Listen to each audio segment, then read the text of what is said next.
Sejam bem-vindos ao primeiro vídeo sobre as contas da SAD do Sport Lisboa e Benfica do exercício financeiro 21-22. Este vídeo vai abordar a demonstração de resultados, onde temos todas as rúbricas que levam ao resultado líquido.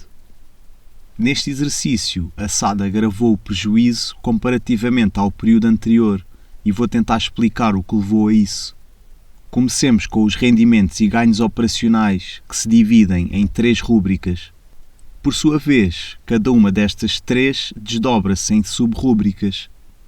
Dentro dos direitos de televisão, olhemos para os prémios da UEFA, tradicionalmente o vetor mais lucrativo quando a equipa disputa a Liga dos Campeões. A ida aos quartos de final desta competição traduziu-se num forte aumento das receitas, que multiplicaram por 6 as obtidas no período homólogo, quando o Benfica jogou na Liga Europa. As receitas de televisão são as referentes ao acordado no negócio com a NOS. Essa parceria incluiu a distribuição da Benfica TV, para além da transmissão dos jogos caseiros para o campeonato por um valor total de 400 milhões. Não sendo possível saber quanto coube a cada um individualmente, dou atenção a quanto rende cada jogo para o campeonato na Luz. Dentro das atividades comerciais, temos como destaque os patrocinadores.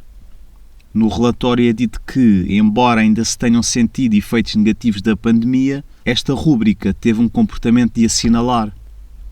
Houve novas angariações de parceiros, entre as quais a Premier Bet, que tem a curiosidade de ser uma casa de apostas que atua em Angola e Moçambique, e algumas renovações importantes, como foi o caso da Emirates e da Adidas. Para completar o leque dos 4 maiores patrocinadores, falta apenas a Central de Cervejas. As outras 3 sub-rúbricas têm uma dimensão menor e pouco para desenvolver. Com o regresso do público aos estádios, as receitas de jogos voltaram a números normais. O negócio corporate comercializa camarotes e executive seats e pode também articular-se com uma série de iniciativas de ativação de marca que a SAD contratualiza com os patrocinadores. Os bilhetes de época e os bilhetes das competições europeias e nacionais voltaram a ser disponibilizados aos sócios e adeptos. Salta à vista que a receita de 7 jogos da Liga dos Campeões seja muito superior à conseguida em 17 jogos em casa para o campeonato. E este pormenor é só mais um sinal da preponderância que é estar na maior competição de clubes da Europa. Os rendimentos e ganhos tiveram um incremento muito significativo, à boleia de uma excelente prestação na Liga dos Campeões e do regresso das receitas de bilheteira. Do lado dos gastos e perdas, vou focar os fornecimentos e serviços externos e os gastos com o pessoal. Claro que a um aumento das várias receitas provindas da abertura dos estádios está ligado um aumento dos vários gastos inerentes a essa atividade.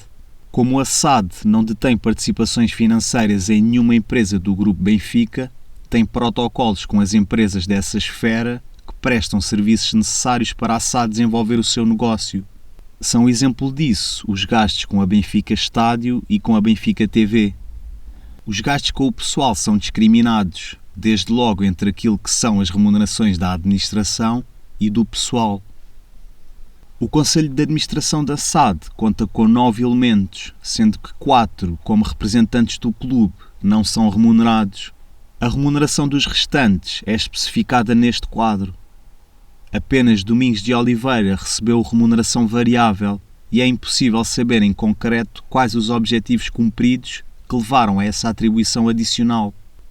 O único que se sabe é que são fixadas metas desportivas, económicas e financeiras e que, se cumpridas, dão direito ao bónus, que é sempre pago no exercício seguinte.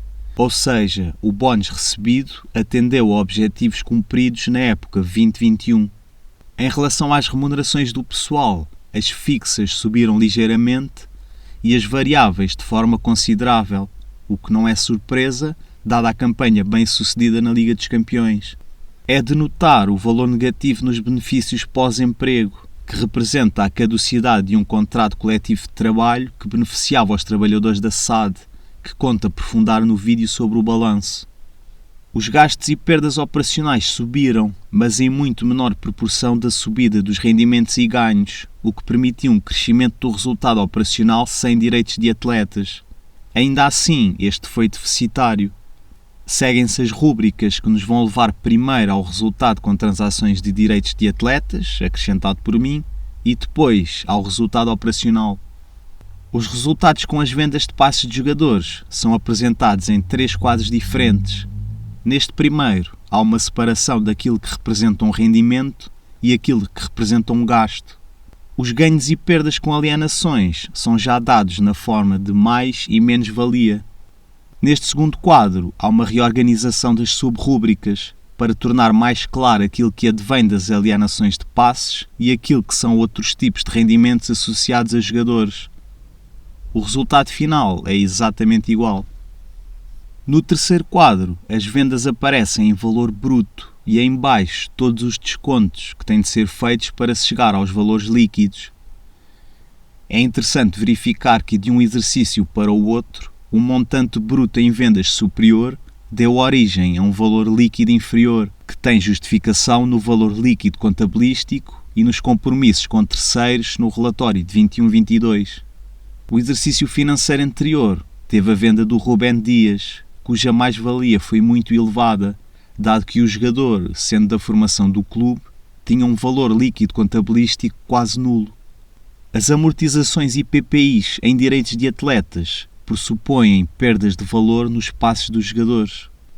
As amortizações têm como ponto de partida o valor total de aquisição do passe e a duração do contrato de um jogador. Vou usar o David Neres como exemplo.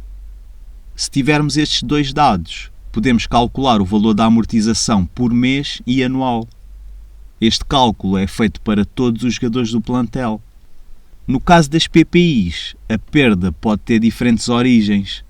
Se supusermos que o Neres vai rescindir o contrato em junho de 2023, tem de ser retirado do ativo o valor líquido contabilístico do seu passe, que é apresentado como uma perda nesta rúbrica. Na sequência dos cálculos feitos para a amortização, temos uma amortização acumulada até à data da rescisão. Subtraindo o valor total de aquisição pela amortização acumulada, temos o valor líquido contabilístico do passe do jogador. Mesmo com um resultado com transações de direitos de atletas muito abaixo do exercício anterior, o resultado operacional só ficou 6,5 milhões abaixo. Até ao resultado líquido sobram-nos 3 rúbricas, uma das quais com efeito decisivo no agravar do prejuízo obtido. Os resultados financeiros têm do lado dos rendimentos e ganhos os juros pagos pela Benfica SGPS pela compra das 2 empresas Assad. E do lado dos gastos e perdas, os juros suportados com o serviço da dívida. Apesar do aumento de 1 milhão, estamos a falar de um montante quase residual. Os impostos é que fizeram toda a diferença, quase parecendo um contrassenso. Nos últimos 2 relatórios, a SAD contou com os impostos para desagravar prejuízos. Não querendo nadar para fora de pé, digo que estes impostos diferidos, que também estão contabilizados no ativo, são fruto de prejuízos fiscais reportados no passado, que podem ser posteriormente utilizados para abater nos resultados. Numa leitura ampla e de forma simples, de uma época para a outra, houve uma troca de receitas, da venda de jogadores para receitas desportivas, e uma distorção nos resultados via a aplicação de impostos diferidos. Este vídeo fica por aqui. No próximo irei analisar o balanço da SAD benfiquista, onde se encontram os ativos, passivos e capitais próprios da sociedade. Não se esqueçam de subscrever o canal e até para a semana.